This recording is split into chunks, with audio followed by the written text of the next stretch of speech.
بسم الله الرحمن الرحیم. مرګرو سلامونه، نیکی هیلې، احترامات مو منه. نوې غزلې مو لیکلي دي مې چې زه ستاسو سره شیر کړم. د غزل مطلب چې یو څو ساګانې د سکون په کار وې، او افسوس دا مونږ له په ژوندون په کار وې. یو څو ساګانې د سکون په کار وې، افسوس دا مونږ له په ژوندون په کار وې. او زمونږ د کلي مولا نه نوکړلې، زمونږ د کلي مولا نه نوکړلې، کمې خبرې چې پرون په کار وې. خدایه چې زړه دې ډک ته مینې راکاو، حوصلې هم مې د مجنون په کار وې. هغوی پښتون مخکې کېدو ته پرېښود، د هغوی وینې د پښتون په کار وې. او مشر راټول دې نه کړه، یو دې نه کړه، مشر راټول دې نه کړه، یو دې نه کړه، تاله خبرې د تړون په کار وې. او زلمی په بو او بلا مه یاروې، زلمی په بو او بلا مه یاروې، دوی ته کیسې د افلاطون په کار وې. او بیا به چا ګډې وډې نه کولې، بیا به چا ګډې وډې نه کولې، خو لږې سترګې د قانون په کار وې. او غازی د جنګ چې ژوندی راتللې، تاله تمغې خو د جنون په کار وې. یو څو ساګانې د سکون په کار وې، خو افسوس د مونږ له په ژوندون په کار وې.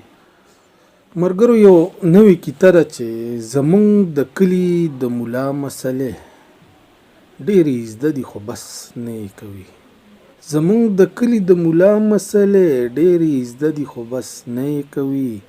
که خلک سود کوي که مړی کوي، هغه جنت ته ځي نو څه یې کوي. د غزل مطلب زه چې له تا نه بیلیدم په لاره، نو خامخا به جړېدم په لاره.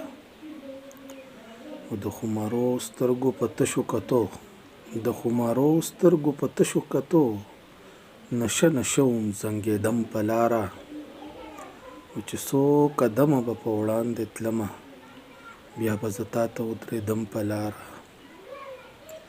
او مسافری له چې د کوره وتم، مسافری له چې د کوره وتم، په خپلو اوښکو لمدېدم په لاره. او ما چې خپل ژوند کړو د لمبو د لاندې، ډیوه شوم بل ته بلېدم په لاره. او ستا د راتلو غږ چې په ما ولګېد، ګودر ته تلمه ګډېدم په لاره. او غازي منزل ته رسېدلی نه وم، خو ځای په ځای به خرڅېدم په لاره. زه چې له تا نه بیلیدم په لاره، نو خامخا به جړېدم په لاره. مرګرو بل یو نوې غزل دی، زړه مې غواړي چې ستاسو سره شریک کړم. تکه توره شپه د انتظار مزه، اخلم د یادونو نه د یار مزه. تکه توره شپه د انتظار مزه، اخلم د یادونو نه د یار مزه. او تا چې د پیزوان غوښتنه کړې ده،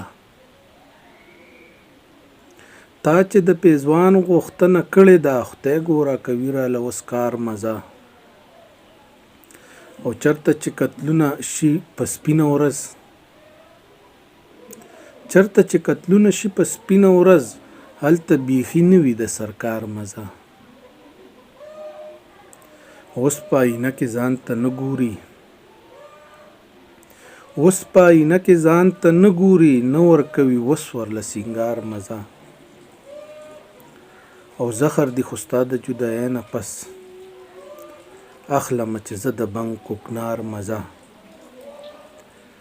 ګډې او چیلۍ غر ته بوزي شپڼ کې، ګډې او چیلۍ غر ته بوزي شپڼ کې، خو اخلي د شپېلۍ په ټوله لار مزه.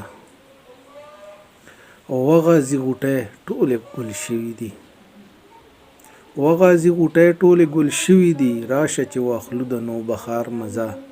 تکه توره شپه د انتظار مزه، اخلم د یادونو نه د یار مزه. او مرګرو ته دې پته وي چې زه خو تر 8 نه 10 کالو نه مو شاعري شروع کړې وه.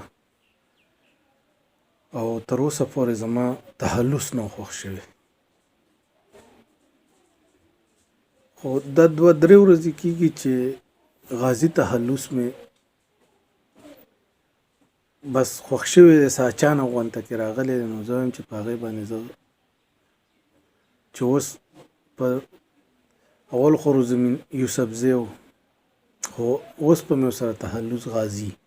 نو څه شاعري به زما په روزمین په نوم، ځکه چې ډېره شاعري ده، 4-5 کتابو غزلې به چې په 100 کې به روزمین صحیح راځي او په 100 کې به غازي راځي. نو چې په کومو کې غازي راځي خو به مونږ غازي، خو زما د نوم سره به اوس غازي چې ملګرو ته پته